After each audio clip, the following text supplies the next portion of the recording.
My first job, January of my junior year, was this little bright orange place that sold Korean corn dogs. I spent a little over 2 years of my life working there, and during my time there, I went from a regular worker to learning kitchen and even became a manager at some point. So before I continue with this video, I just wanted to thank my boss for even employing me for that long. He's Korean, so 감사합니다. And here's fan art of him because that's what 2 years does to you. Drives you crazy. But in all seriousness, he did let me use the backgrounds in these videos, and he didn't mind me using all of these pictures I'll be showing y'all today. Again, for privacy reasons, I'll just kind of be cheeky and not explicitly say where I used to work, but there's absolutely no possible way you could figure it out on your own. So Korean corn dogs are these trendy phallic shaped fried foods that hit the internet a while back. They're like your traditional carnival cornmeal batter ones, but I mean, searching up Korean corn dogs into any social media app will give you these kind of results. There's always a cheesy pull, the sugar dog, the potato dog, the red 40 cancer one, and any variation of the squid ramen or funky fillings. And maybe it's my time spent with them, but they're overrated. It's greasy fried food. After your 5th corn dog in a work week, you just stop eating them. But that's whatever. It almost pains me to admit this, but I learned a lot with my time there. I really recommend young teens working a casual job at an early age. I personally learned to be independent, and it definitely helped me gain another level of maturity. I mean, an underrated perk of working there was the people. So many people lead such different, interesting lives. Their stories and life lessons could help frame your life and really benefit you in a way you wouldn't have just from sitting in class. As time went on, I met kids my age, some people didn't even speak English, and some were nearly double my age. And after working long enough to see literal generations of workers coming and going, you're bound to butt heads and fight with people who are your age and are older than you. Over time, I learned more leadership roles and started to stand my ground. I mean, it's easy to say so reading it off of a script, but reflecting back to my early days, I was a pushover and I didn't take the job seriously. And though I think it's great and I recognize my growth in that aspect, I think I had too much of a good thing. I'll be honest, I got too comfortable and I developed an attachment to the job. I can name 5 different times I almost quit, but I didn't. Don't make my mistakes. Know your worth. I don't think it was worth the 8-hour shifts standing with no breaks and standing in the heat, working the rushes non-stop. It was physically taxing on my body. The accidental burns on my arms and hands were never worth the paychecks at the end of the day. And at times, the physical and mental strain from work would carry over to my home life, and that shit was not any better. And I know I was just praising the people working there, but oh my god, the people. Yes, it was great that making new friends at work could help you gain a new different perspective of life and help you improve your social skills. But, yes, there's a but, and I'll touch on this lightly, but as a 17-year-old manager, it was crazy that I was having to deal with homophobic, fatphobic, misogynistic adults. There's some context needed, don't worry, it wasn't like that all the time. You just have to understand, from a business standpoint, a store needs a certain amount of gears for it to work smoothly. Sometimes, 1 or 2 of those gears were a little bit traditional in thinking or was a little bit back on the times, but it also just happens that they're really efficient at washing dishes and making prep. I don't mean to dive into the negative side of things, but for the rest of the video, I just kind of want to talk about funny events and stories from my time there. So just to prove that I did work there, here's some funky corn dogs. This one's mutated, this one is flat, don't ask for it, this doesn't exist on the menu. This one has a dinkle, and this one's really long. Don't ask for that one either, it doesn't exist. So into our first story, I mentioned being trained to be front of house, kitchen, and being a manager, but there's a semi-elusive fourth, that being a cook. The people who do this.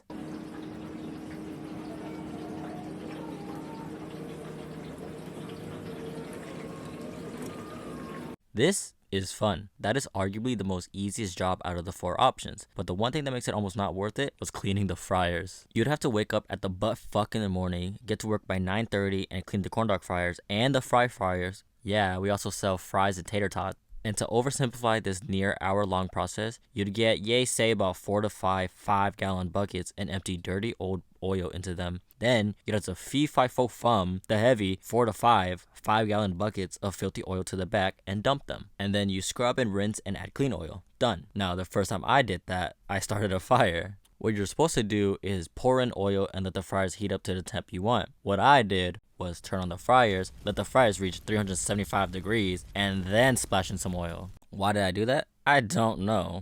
All I remember was I poured the first box of oil in, I turned around to do the second one, and I look up to see the morning crew pointing at the literal plumes of smoke coming out of the fryers. No lie, it looked like literal stacks of dark smoke coming out of the fryers. I tried adding more oil, but I think the small drops and splashes of the oils got hot enough to ignite. So now there's a fryer with a raging fire in front of me, and I can literally feel the heat on my face. I remember trying to pour more oil in, and on my peripherals, I just kind of see the kitchen staff telling me to be careful. And I told them it was fine, but I'll be so honest.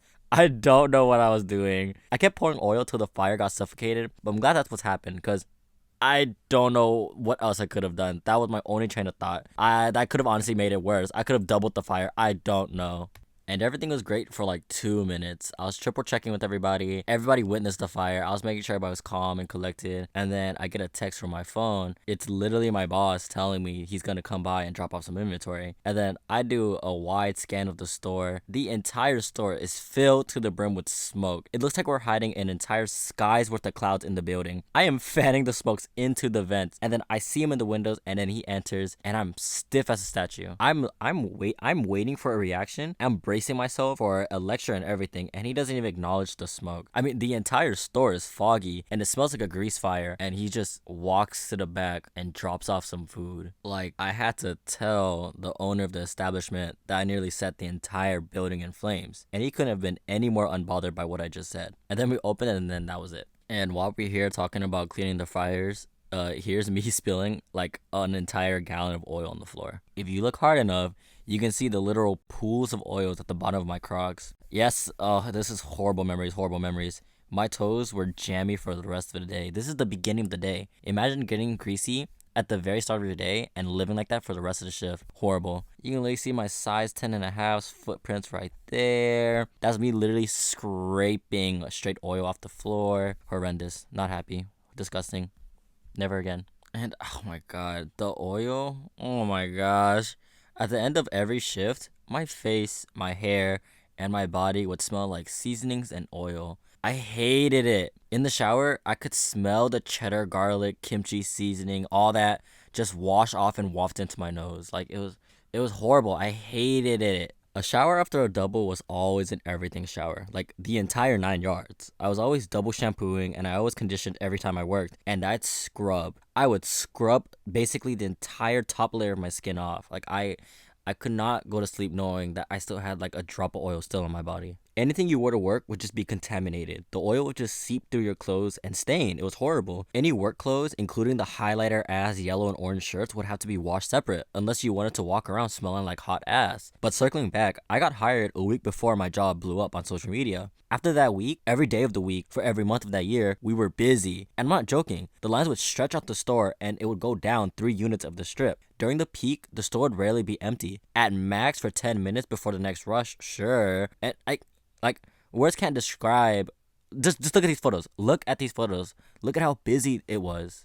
This right here used to be the norm. At its peak, this could be a Monday, a Wednesday, or a Thursday. It did not matter. And I know our neighboring stores hated us. They regularly told our lines to stop blocking their doors. Sometimes the line would come into the store and form a secondary line.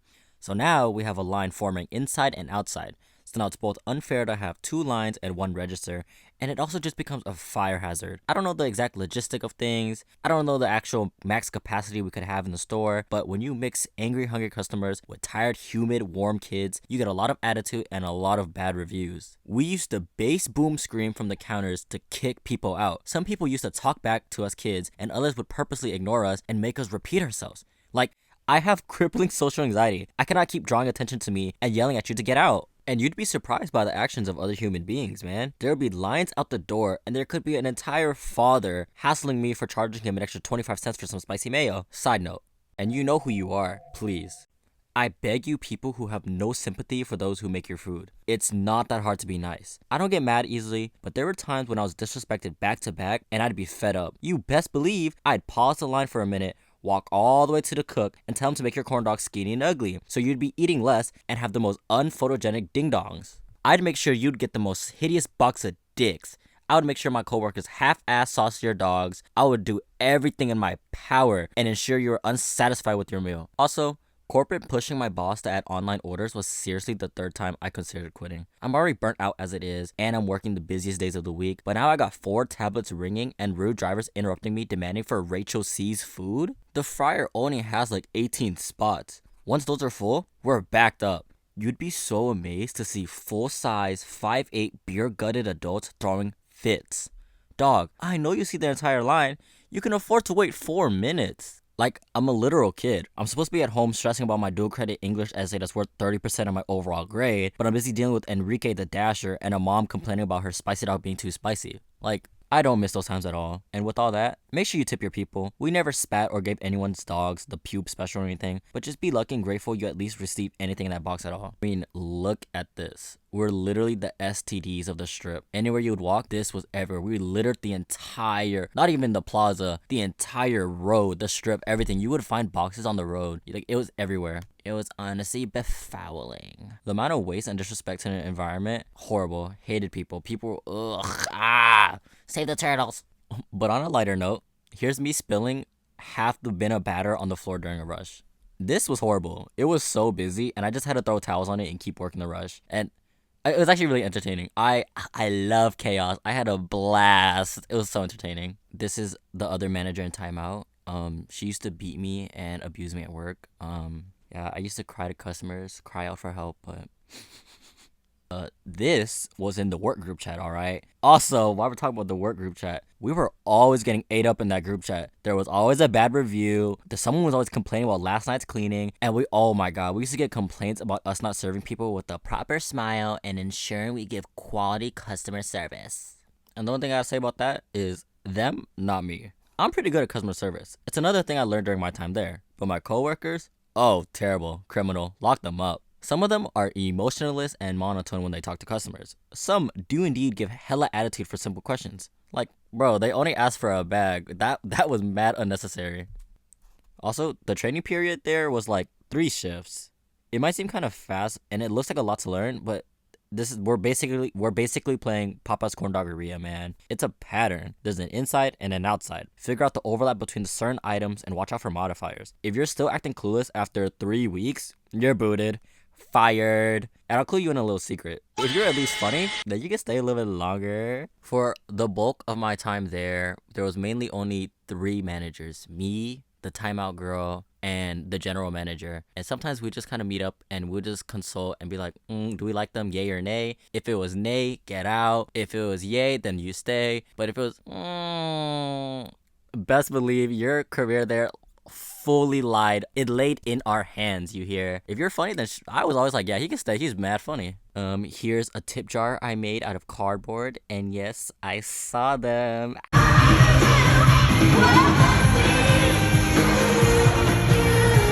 Here's me having an absolute blast drinking slush out of a wine glass.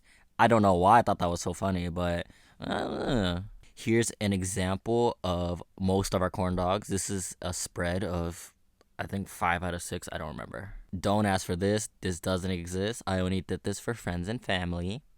Bathroom warning for the next 3 photos. Look at this. What is the reason? These 2 are from the women's bathroom. I used to believe the stereotype of women being more classy and more cleaner than us feral mud-eating men, but that job made me realize that men and women are horrible in public spaces. What are we doing? Why are we partying and plugging the toilet with an entire roll? But while we're here in the bathroom, I do have a legendary story I kind of want to tell. There was one particular shift. I'm standing at my station waiting for the next ticket to print out. I'm kind of just zoned out listening to music, and in my peripherals, I see a guy waving at me and pointing at the bathrooms. I come up from behind the counter and I ask him what's wrong, you know? And he just meekly mumbles that he didn't do it, and he's just kind of like whispering to himself. And he had this expression on his face, and he kept pointing to the bathroom. And I'm confused, the staff's confused, and I'm the only male on shift, and I'm a manager, so I guess it's my duty to check the bathrooms. And this is a little worrisome, because we've discovered some horrendous things in that bathroom. So I approach the bathroom door. It's normal so far. I mean, I'm in the hallway. My hand is on the doorknob. I twist. You don't understand. The moment I cracked that door, I was suddenly hit with this heat and pressure. I basically had to body slam the door to close it. It was like a giant pressure cooker. I was petrified. You don't understand. I haven't even identified the issue. I'm just in the hallway collecting myself before I attempt to risk my life again, you know? So I cover my nose and I crack the door open and I spot a monster. I'm not joking. I need to meet the guy who decided to leave his little alien sack in the toilet and leave. Because you don't understand. You don't. I'm so sorry for telling the story. It was neon Mountain Dew bottle green, and it was above the toilet, not even in the bowl. After I spotted the beast, I laughed so hard. I'm really shameless. I love telling stories like the one I'm telling now to people at dinner and lunch. And when I say I laughed, I howled. I howled so loud. It rang from the back of the store to the front. I'll save you the details. I won't describe to you exactly what it looked like because I really could. The image of it is burned into my brain. So I had to kick the door and brace myself, and I had to kick the flushy thingy. And surprisingly, it went down with no issues. But after that little altercation, I returned to my coworkers and I told them every gritty detail. The color, the shape, my experience. And oh my god, it was such a funny, one of my favorite shifts. Best experience at my time there. Top. The customer who told me about it initially was just on the booth with his friends watching me and laughing with us, you know? And he's just smiling and make sure we knew it wasn't him. He just kept holding an X over his chest telling us that it wasn't him. But to wrap things up real fast a little bit, here's me ripping the fridge door off its hinges. What?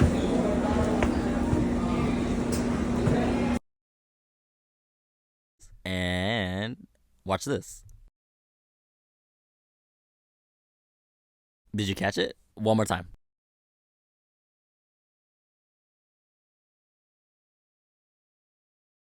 Yes, little girl with her family. That's an entire car driving into the building. Don't worry, all parties involved were fine and in one piece. That was a crazy night. I remember staying after until my boss came, and this is a once in a lifetime experience. How many people hear a crash and see a car sliding out of their store? I mean, everyone was involved. The landlord, my boss, his parents, the general manager, me and the staff, the cream puff guy, and the crashies.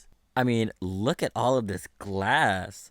As a third party who has nothing to do with the entire situation, it was so funny running around 3 hours after closing and sweeping up shards of glass. I'm an optimist. Don't judge me. And if you're asking, we did indeed open the very next day. And that should wrap things up. I'm happy to show y'all like a percent of my memories there. If this video does well, I could talk about the guy fainting at the register or the two guys who had a fist fight over a girl. I could even bring in some guests. I'm still super close with like 6 other ex-workers there. Overall, I appreciate all the things I learned during my time at Dos manos. Could I have learned most, if not all, of the same things working at a different place? Maybe. But like the Friars, 90% of the job was great and amazing, but the other 10% made me want to wish for the years I invested into that place to be magically returned to me. So to wrap off this video, I want to thank the people that I had met during my time there. And I don't regret quitting, by the way. And enjoy some videos I found while doing some research for this video. Big back, corn diggity dig dogs. Big back, big back, big back, big back, big back, big back. Big back, big back, big back, big back, corn diggity dig dogs. Big back, big back, big back.